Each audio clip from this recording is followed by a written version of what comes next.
Welcome to the Become Who You Are podcast, a production of the John Paul II Renewal Center. I'm Jack Riggert, your host. Special shout out, as I usually do, to these young guys from Claymore coming back in, searching. You know, we have these great desires of the heart, for the truth. How should I live? What is the truth of things? I'm very excited to have Greg Willits on the show today. Greg is the founder and executive director of RosaryArmy.com, and we talk about the Rosary with our Claymore Battle Plan, Pray in the Rosary. We want to introduce you to Louis de Montfort, if you haven't heard of him already. He had a devotion to our Blessed Mother, to the Rosary, and Greg has a new book out now, God Doesn't Hate Me After All, and it's his story, along with Louis de Montfort's The Love of Eternal Wisdom. So I'm very excited to have him on. I'll tell you a little bit more about him before we make a formal introduction. He's an award-winning media producer, author, and the creator and co-host of the Rosary Army Catholic podcast with his wife, Jennifer. Together, they have reached global audiences through Sirius XM, EWTN, Catholic TV, Relevant Radio, and more. They also lead online formation through the schoolofmary.com. I'll get all those in the show notes, of course. Greg and Jennifer live in Georgia, are the proud parents of 5 children. I'm glad you're proud of those kids, Greg, and 1 grandchild, so congratulations. Hey, welcome to the show. So good to have you. Appreciate it, Jack. Good to be here. When I first came across your name, I thought, well, we're always trying to share the Rosary with these guys. I know when I was a young guy, we learned how to pray the Rosary when I was a kid, and I got away from it very quickly. Wasn't until later on in life I started to pick it up again. It's such a blessing in my life. But then I saw eternal wisdom, huh? Seeking the truth, Greg, trying to figure out our lives, trying to figure out is God really in my life? And you combine all that. So say hi to our audience, will you? Yeah. And then tell them a little bit about how you came about this book. And the last thing I'll tell you is I saw a video of you unpacking the book. So when you first got the book, you're unpacking it. I'm going to make sure I link that in the show notes to it. It's kind of a fun way to be introduced to you and the work that you do. So again, welcome. Yeah, I'm so glad to be here. My wife and I, we've been so incredibly blessed for over two decades now to be promoting the Rosary. That's the main thing that we do with Rosary Army and encouraging people. The motto is make them, pray them, give them away. If you've ever you've seen these knotted rosaries. I use 2 pieces of twine to make mine, but if you've ever seen these knotted rosaries, you go look at the back of an Adoration Chapel. There's normally like a basket of these, right? So, that someone's made. There's a high likelihood that someone learned how to make them from Rosary Army, or they learned how to make them from someone who knew someone who knew someone who learned how to make them from Rosary Army. We started making those in 2003. We didn't invent the idea; they had been around for years, but we certainly popularized it. And our motto: "Make them, pray them, give them away." People go to our website. We've been doing this ever since then. They send us a form. They request the Rosary. We put it in the mail and we send it to them wherever they are. We're happy to send you a free Rosary. And the idea is that we hope that you'll start making them as well, praying them, and then you start giving them away. And so we tell people that when you start making them, you're going to get addicted right away. Start giving them to your friends and family, everyone that you know. Give them to your priest. Start putting them in the Adoration Chapel. And when your pastor says, listen, you've given me more than enough rosaries, I have more that I can give away, that's when you can start sending them to us, and then that goes into our supply and how we start distributing them. And it's been like truly a miracle of loaves and fishes over the course of all these years that we've always had enough rosaries. We're a 501c3 nonprofit, so we've always had the funds to be able to keep doing this. It's been a pretty amazing thing for us. And in the middle of all of this, total consecration to Jesus through Mary has been at the heart of what we do, of being at service of Mary so that we can be at service to her son. And so St. Louis de Montfort, who's very well known for popularizing that, he wrote True Devotion to Mary. He wrote The Secret of the Rosary, Secret of Mary, a lot of books that are really well known. A few years ago, I discovered a book hidden in the middle of all of his more popular books called The Love of Eternal Wisdom. And it was right in the middle of basically a lot of the things that I did in my teens and my 20s finally catching up to me mentally. Just the collapse of my mental faculties. I ended up being diagnosed with post-traumatic stress disorder because of a lot of the things from my childhood. from my young adulthood, and even from my adulthood after becoming a dad and a father, or a father and a husband. All these things catching up, as they often do, right? If we don't take care of them, if we don't give them truly to the healing hand of Jesus Christ, and a lot of these things I was just holding on to, and it kind of collapsed. And in the middle of that, that's when I discovered this book, The Love of Eternal Wisdom. And so this story is really the all of the sinfulness of my teens and 20s, trauma, sexual child abuse when I was a kid, physical and mental abuse of other kinds growing up, and trying to deal with these things, and my whole life seeking God. Where are you, God? Where are you, God? Not feeling like I really am experiencing God the way that I'm supposed to, and how De Montfort's book mapped up against my own story of 50 plus years, truly started to bring healing and allowing me to experience the love of God in the way that I was supposed to all along. Wow. So this journey led you here. How so this the Love of Eternal Wisdom by De Montfort. So you discovered this later on. You Yeah, had been on I this mean, journey for a long time already. yeah, I've already loved him. I already had a great appreciation for him, and I had a collection of his books. And so I'm kind of reviewing the other books, and then in the middle of it, it's like, oh, what is this one? The Love of Eternal Wisdom. I've never seen this before. And I started reading it, and then I'd read it again, and I'd read it again. It's a short little book, but the entire book of his is I don't know if you can see it on the video, but wherever there's dark pages, that's actually De Montfort's book. And so we got permission from the Montfort missionaries to republish his entire treatise in my book. And so it's literally like an essay from me mapped up to a chapter from De Montfort. Because when I started reading it, I'm not kidding you, Jack. I probably have read it. Well, I've been saying a dozen times. I'm probably in the 20s by now of the last few years. De Montfort's can be hard to understand. He's very dense. He wrote it 300 years ago. Some of his vocabulary is hard to read. And so my hope was that we're used to John Paul II, so he's pretty dense too. Well, yeah. But and he read De Montfort, and he had to struggle sometimes to read De Montfort, right? Something. And that's a great point. John Paul II, and I talk about him a lot in the book too, because he had a great love of De Montfort, and it was his encouragement, and like Rosarium Virginis Mariae, he pointed to De Montfort multiple times in that document.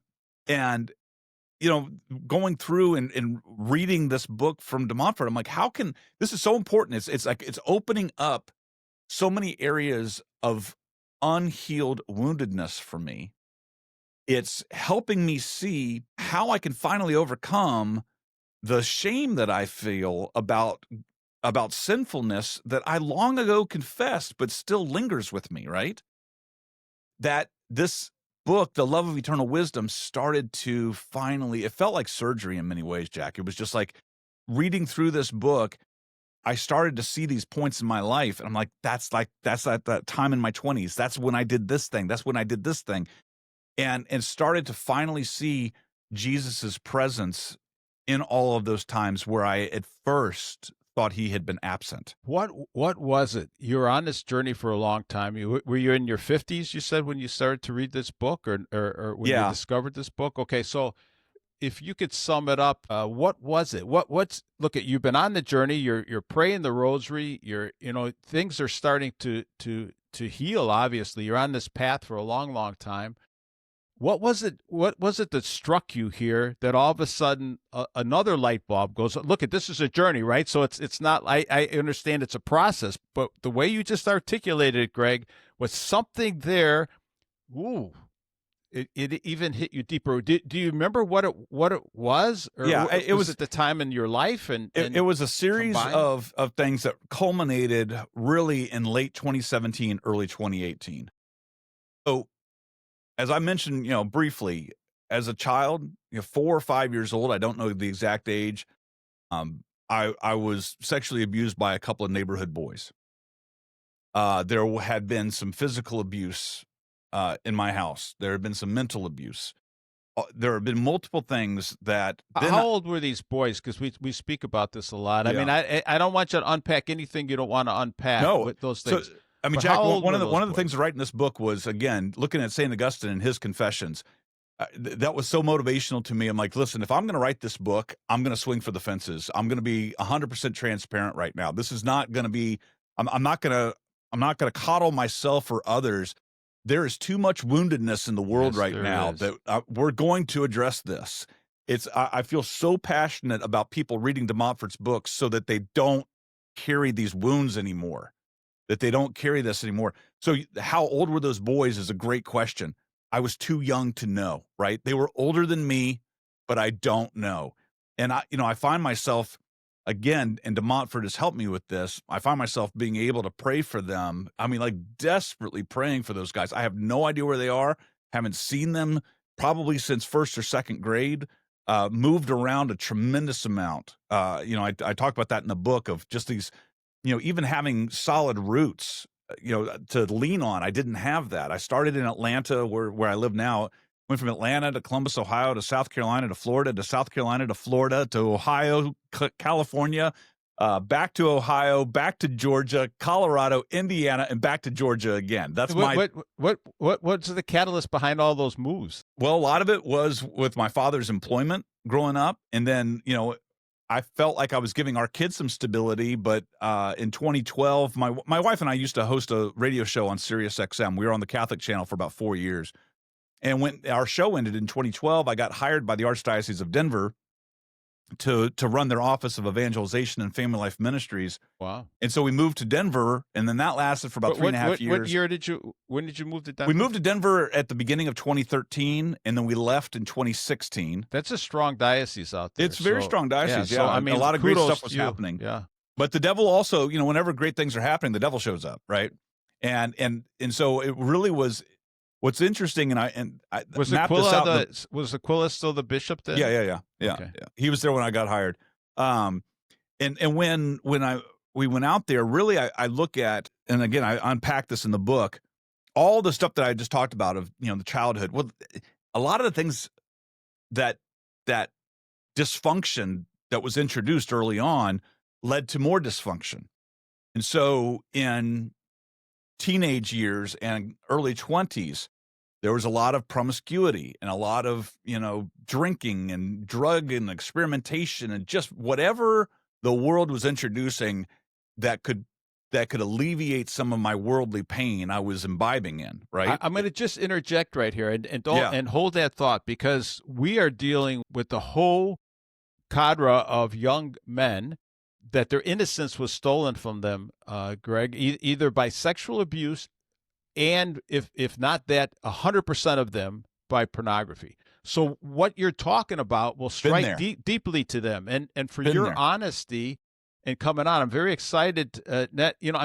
About your book and about being able to share with them, because they're all going through this, and they think something's wrong with them, and now they're looking at a woman as a young guy, and they can't get these images out of their heads, and this is doing some profound things. They're almost saying, like, do I even deserve to be in the church? 1 out of every 4 women, adult women today, has been sexually abused as a child. 1 out of every 6 young men has been sexually abused as a child. And again, 100% of them, they heard something in school, Greg.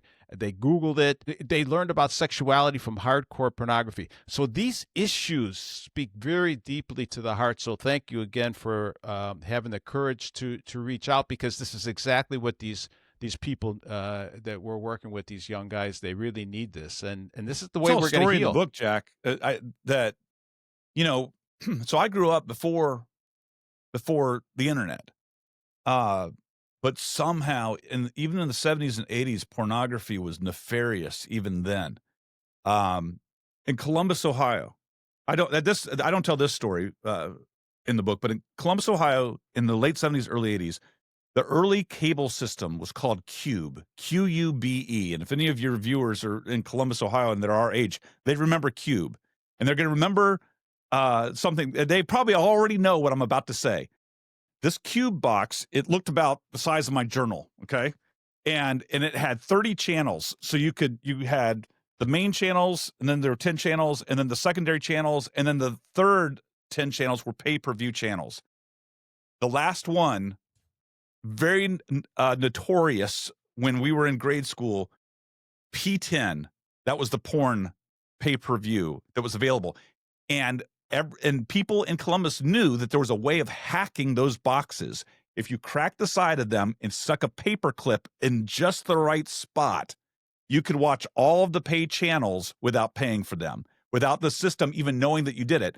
And so you'd go to a friend's house and they had Cube. We didn't have Cube in my house, but I had lots of friends that did.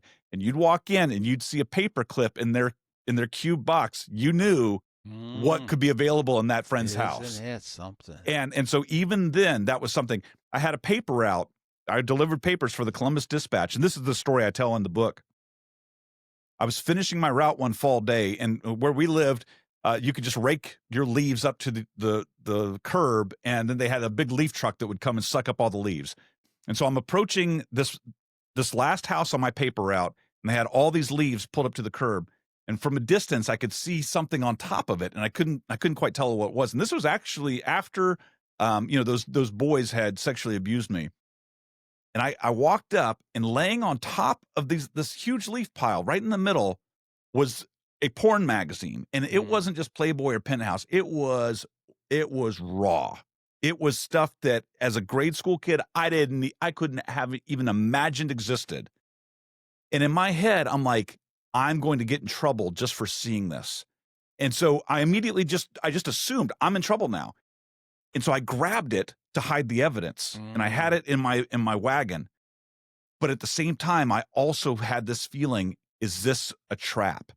Is there a neighbor? Did one of the people on my paper route set this out for me? And I got down the street and I saw enough in this, but my goal was throw it into a sewer as fast as possible to hide the evidence. But it got in, and the images seared like retinal burn in my brain, even to this day, all these years later. So I get it, what these guys are dealing with right now. I can't even imagine having to combat the internet pornography. But taking that as one of the stories in this book was, where was Jesus at that moment, right? I look and go, where I got these images, and then those images led me to other behavior, and that other behavior led me into deeper sin. Where was Jesus? The point you're making here, and again, Greg, I don't want you to go too fast because you're making some great points. Some young guys, when we first meet them, will say, well, what's wrong with porn? I mean, they really don't know. Yeah. When you have those images come in, when you open that door, lust is a powerful thing. Lust is a powerful thing. It's the essence of who we are as our sexuality, meant to express authentic love, actually Trinitarian love. So if the devil, if Satan, or whatever you want to call this evil force, comes into your heart, right, on this battlefield of the heart, that's why we have the sword. If you don't attack that right away, if you don't move away from those images right away, it can ruin a whole life, can't it? I mean, we're talking about power here, aren't we, Greg? Yeah, absolute power, and to the point where, again, all of these things that I ended up doing later on, and I wrote this in the acknowledgments to my children. I joke and I say, if my kids ever read this, then they're going to learn something about their dad that they never knew before. But I don't have really anything to worry about because my kids don't read anything I write. So, but I've, I have. They will now. Yeah, I have 4 sons, and then my youngest, is a daughter who'll be 17 in January. I've had to have conversations with all my kids and say, listen, you have grown up watching your dad work for the Catholic Church in various capacities. You've seen me do all these things. There's a lot that I am now admitting that I did in this book so that it can help other people, and it can help even you. The idea that there's nothing that you can do in life that God won't forgive if you turn it over to him is so massively critical for our culture to understand. And I think that people have this erroneous sense that it's like, well, okay, I just stopped doing it, and so therefore I'll be okay. And that's not how wounds work, right? I mean, if you have a deep wound, if I shatter my leg and go, well, if I'm just going to leave it, it's okay. It'll get better over time. If it's shattered, it won't. You need to bring that to the surgeon. You need to bring that to God. It's critically important that we don't try to just heal these things on our own. And what's even more critically important is to and again, this is sort of the whole thesis of the book. There are certain things that the world takes, phrases that we use, and makes them trite, makes them cliche. And when they become cliche, they start to lose their power. And so what I love about de Montfort's book, and I love the fact that that gave the subtitle, it's not just God Doesn't Hate Me After All. The subtitle is Discovering Louis de Montfort's Love of Eternal Wisdom. It's critical for us to know just how deeply God loves us. It's not just a cliche. And what I Amen, love brother. is that Amen. de Montfort gives a new phrase that combats the cliche. God loves, Jesus loves me, this I know, because the Bible tells me so. It's like you just want to slap your head because it sounds so silly, right? It's like, well, I don't want to be related to that phrase. I don't want that phrase to be a part of my life because that sounds silly. But what about the love of eternal wisdom? What about eternity? What about, de Montfort says wisdom, if you obtain and pray for the virtue of wisdom, you will obtain all of the virtues, because you can't have prudence if you're not wise. You can't have temperance if you're not wise.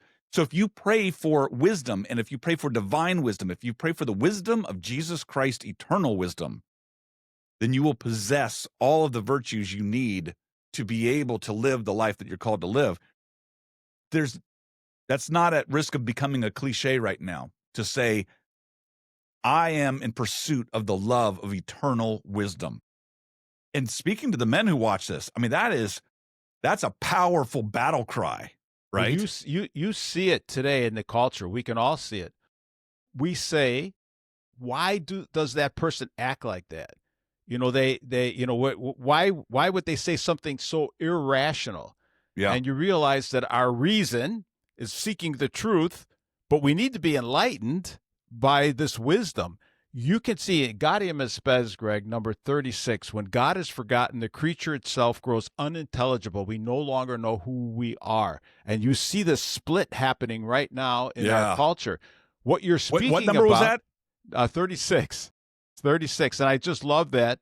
And it's just so it's just so relevant today, in today's time, right?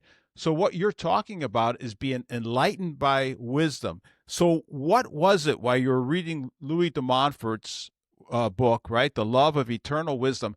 What was it at that point of your life that struck you and said, "Uh-oh, maybe I'm going to a whole nother level here, or deeper, another level deeper into my heart, and this is a connection." Somehow you found a connection here. It was the gift from God of complete collapse. I didn't have anywhere else to go but up. After Denver, I accepted a job in Indiana for a Catholic publisher. And it lasted less than 2 years before I was kind of in a place where I had to resign. I couldn't go back to the job. It just got really bad. And part of it was all of the things in my past had started to catch up, and they were starting to be relived in some of the conversations and things that were happening around me. It was like a lot of there's a book called The Body Keeps Score. It's a psychological book, and it really does. The wounds that we experience, your body remembers them, right? There's a form of therapy, and it's Catholic approved, and it's something I've been going through for the past several years, called EMDR, which is very much re-experiencing senses, right? We feel things on the right side of our head. This is the emotional side of our brain on the right side. We'll feel things. When we think about certain memories, our stomachs might start to churn in a certain way. Or some people will even experience, if they got injured, physically at the same time as sexually, then if they injured their knee when they got sexually injured, every time they might be in an intimate situation, their knee might start hurting or something like that, right? The body remembers. And again, this is God's design, right? God made our bodies amazing miracles. So a lot of these feelings came up all at once during my job situation in 2017. And I ended up going on short-term disability. Now, as a result of the things from my childhood, I have fought depression and anxiety my whole life. I've been on medication at certain points, and I've just dealt with it at certain points. I felt some healing from God at certain points, and other times God allowed me to carry the crosses of the mental health issues. And this is another reason why I decided to write the book right now, is because of the absolute epidemic of people dealing with depression, anxiety, and trauma issues. It's coming to the surface like a flood. It's an epidemic. If you see a movie about a tsunami, the wave goes out and everything seems calm for a while, and then all of a sudden the water comes in and it is just an unstoppable wave that destroys.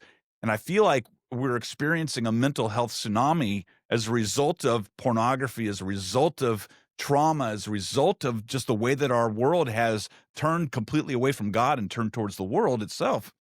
And what happened was my life caught up to me when I was 47, 48 years old, ended up going on short-term disability, ended up being diagnosed with post-traumatic stress disorder.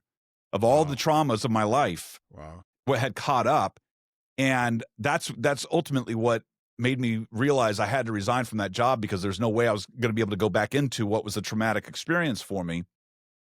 We decided to move back to Georgia, focus on Rosary Army, trust God to take care of things, but it wasn't like a snap and I was healed. It it was a start of a healing. So that was in 2018, 2019, we moved back to Georgia. And in 2020, we all know what happens, and COVID hit the world. At the beginning of 21, I actually got COVID, ended up in the ER a couple of times for pneumonia and respiratory issues. COVID is diabolical in another way, in that it created a brain fog for a lot of people too. And that was one of the, you heard about long COVID and people just kind of Sure. like I know foggy somebody that headed. has it. And Yeah, that's and so right. I already had issues with trying to parse out what was happening to me, what just happened to me, this horrible situation that just happened in Indiana and in Colorado and Georgia. I ripped my kids out of their roots just like I had been ripped out of mine. And what have I done as a dad? What have I done as a husband? All of these just things that I'm just fighting against. We come back to Georgia, and then in 21, after I got over COVID, I went to confession one day, and I'm pouring my heart out to the priest. And I share this story in the book. Now you have 5 kids, and you're trying to you got to still make a living, and Yeah. you got to so that stress is adding on Yeah, to everything else, right? and at the same time, I I know what I've done in the past, and I'm doing Catholic ministry for the last 15, 20 years. Who am I, right? Who am I to be doing any of this stuff? Because I know very well what I have done. And I know what I've said, what I've done, what I failed to say, what I've in my thoughts and in my words, right? I know that I'm not worthy to be doing any of the things that God has called me to be doing. But now I go to the confessional, and I just pouring my heart out to the priest once again, and he took a deep breath and he said, "So here's what I want you to do." And this, I'm not telling your viewers to do this. This is what the priest told me. He said, "I want you to go to confession every week, at least for the next few months." And he asked me if I was in therapy, and I said I wasn't, because I want you to seriously pray about getting back into therapy. And we're blessed here in the Atlanta area. We have a Catholic therapy office that it's Catholic therapists. They're very faithful, and so I was able to get into one of the therapists there, who I've been seeing for the last 4 years on a weekly basis, and we started revisiting the traumas.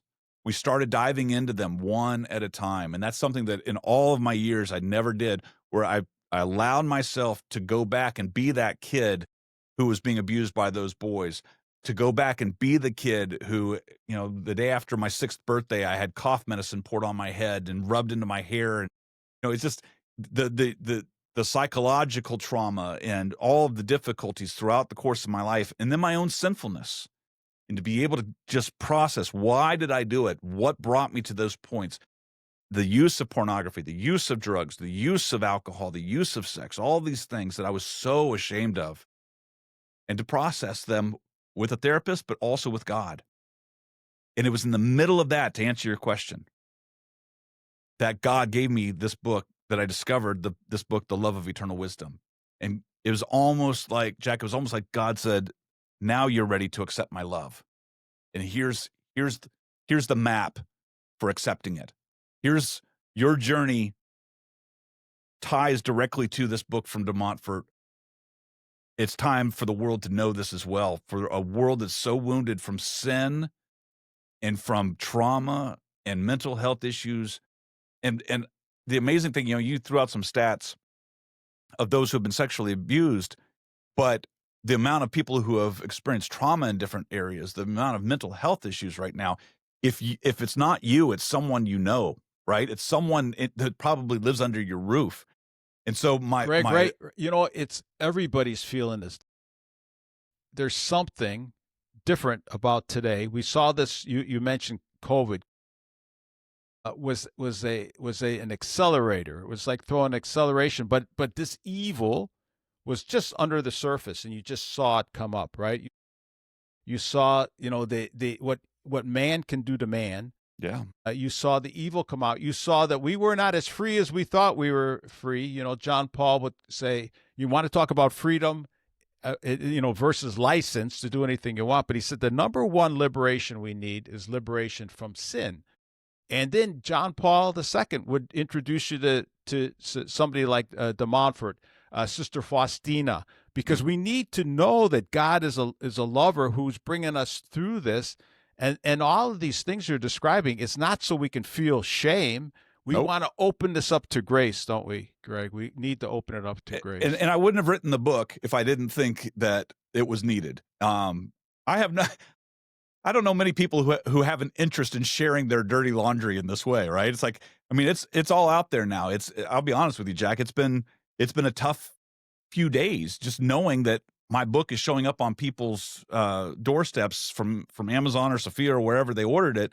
And now they're sitting down and they're opening it up and they're saying, oh, I just bought a book from an absolute sinner. And they're absolutely right. They just bought a sinner's book and the sinner's going to lay it out. But the hope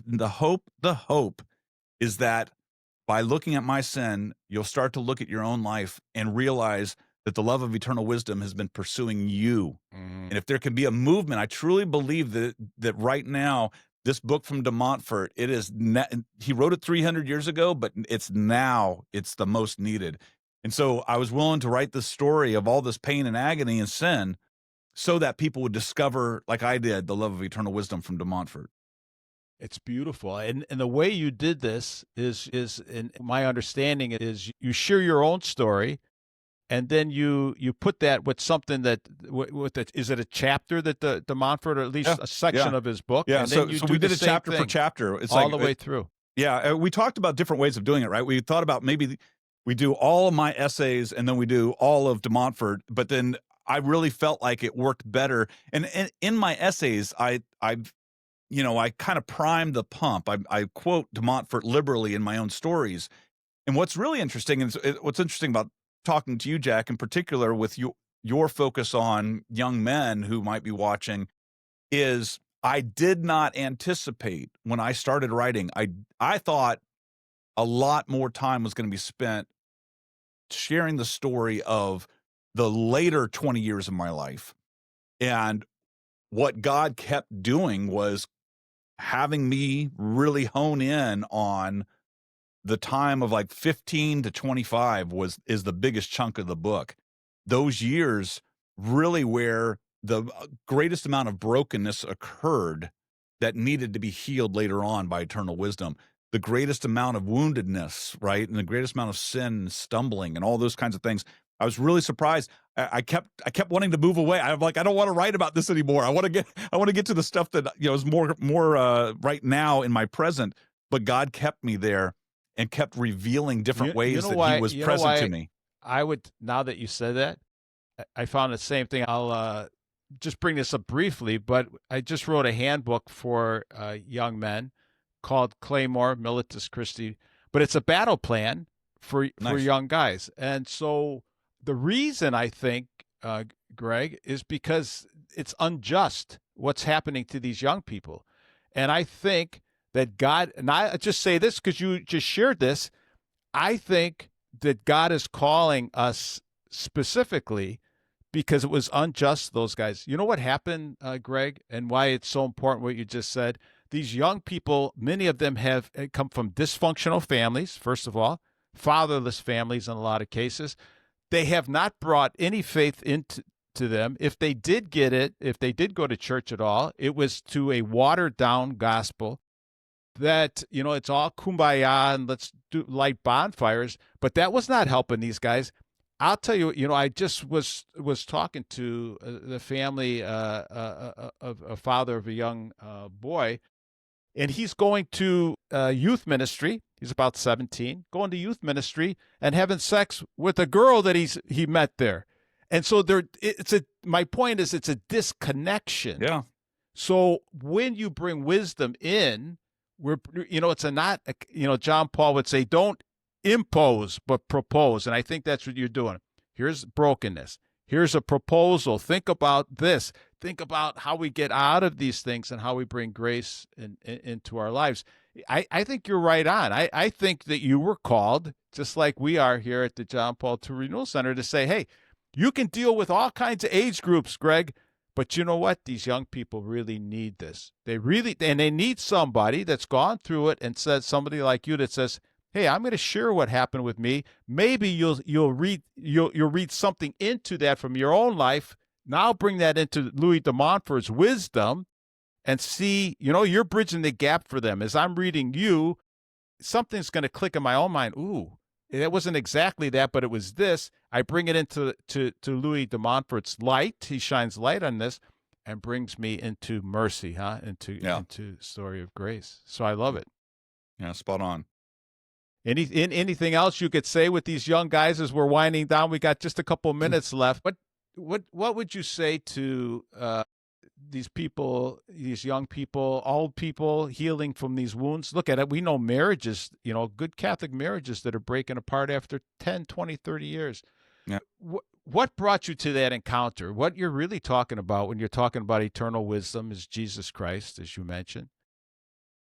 What, at the end of the day, Pope Benedict XVI would say, it's not going to be an ethical decision that brings us into our faith. It's not going to be a lofty philosophical idea. It's going to be an encounter with an event, an encounter with a person, and that's Jesus Christ. And that encounter will give you a new horizon and a definitive direction for your life. Yeah. I mean, that's what you're doing here, isn't it, Greg? Yeah, I oftentimes lament that I can't point to a single Jesus encounter. But I see very clearly now, and this was a big part, that came alive for me as I was writing this book, of how much God has been in pursuit of me throughout my life, even when I didn't realize it. So I may not have had that one moment, right? I didn't have the Holy Spirit coming down out of the sky and, flame above my head and, and a charismatic experience of Christ in that way. But he's been there all along. He's constantly pursuing. And that acknowledgement now, I think, is something that will help people to realize, like, the moments of great impact. Scripture tells us very clearly, God speaks in whispers. And the more we seek out whispers, the more that we'll hear them. The more we're looking for, huge signs and wonders, we won't see those. But if you want to see God, he's always there in the whispers. That tiny whispering sound. Tiny from whispering 1 Kings sound. 19, if anybody wants to read that, huh? Yeah. We have to be in silence, don't we? Okay, give me just a couple more minutes here, because I want to just bridge the gap also with the rosary. The rosary is going to bring you into that silence, and it's so good for these young guys, because they just sitting in pure silence is very difficult. But the rosary bridges that, doesn't it? It gives you almost. I would say that it, and that's one of the big things is like praying the rosary every day over the course of many years. It hasn't been an easy thing, especially when I was like, "Where are you, God?" And yet I'm still praying my rosary. When we pray the rosary, we're meditating on the mysteries of the life of Jesus Christ. We're meditating on the moments where we know Jesus walked on this earth and what he was doing. And we could try to place ourselves there with him. Like ongoing conversations, right? You and I are talking for the first time today. If we talked again and again and again on a daily basis, a year from now, I'm going to know you a lot better. If you pray your rosary, talking to Jesus, reveal yourself to me, Jesus. Show me where your eternal wisdom is in my life. Show me where your love is in my life. Day by day by day, you'll start to grow in a greater understanding of that. And the rosary, de Montfort says this because it unites both vocal prayer and mental prayer. You're meditating on the life while you're saying these prayers. I give guys the example of like if you watched the movie Star Wars, but there was no soundtrack by John Williams, Star Wars would be a pretty boring movie. You got a lot of great images, but that music, man, really revs it up. And when you're praying the rosary, that's like the John Williams music score as you're meditating on the images, right? Yeah. And so doing those two things day by day by day, don't demand huge miraculous signs and wonders, but ask for small whispers and you'll get them in abundance. That's beautiful. That's beautiful. And just like these young guys are working out, Greg, they're starting to eat better. And the same thing, we are what we put into our brains, isn't it? What we consume. And so with the rosary, with this wisdom that you're talking about, it's going to change. If nothing else, your anxiety levels are going to go down. You are going to feel this mercy from God. Greg, where do we learn more about you? Where do we buy this? Where do we buy this book? And give us the title one more time. Give us the websites one more time. Sure. Well, if your viewers want, they can get the introduction in the first 2 chapters absolutely free. You can go to rosaryarmy.com/wisdom. Rosaryarmy.com, one word, rosaryarmy.com. Yeah, /wisdom. Make sure you put that /wisdom at the end. It'll take you to a special page on our website where you can sign up, get the introduction, first 2 chapters. But you'll also get some behind the scenes stuff, some extra prayers, some other things as well that I've made available for readers. Rosaryarmy.com is a great place. The book is available wherever you buy your books. So Sophia Institute Press, of course, but you can also go on Amazon, soon in Barnes & Noble. I'm clicking refresh on a regular basis. It's going to be on Audible. I already recorded the audiobook version of it, so if people prefer that.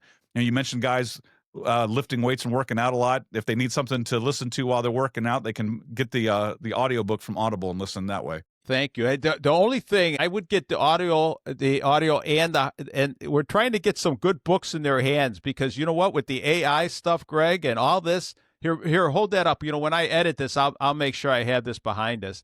God doesn't hate me after all. I want them to have those books in their hands because you know what?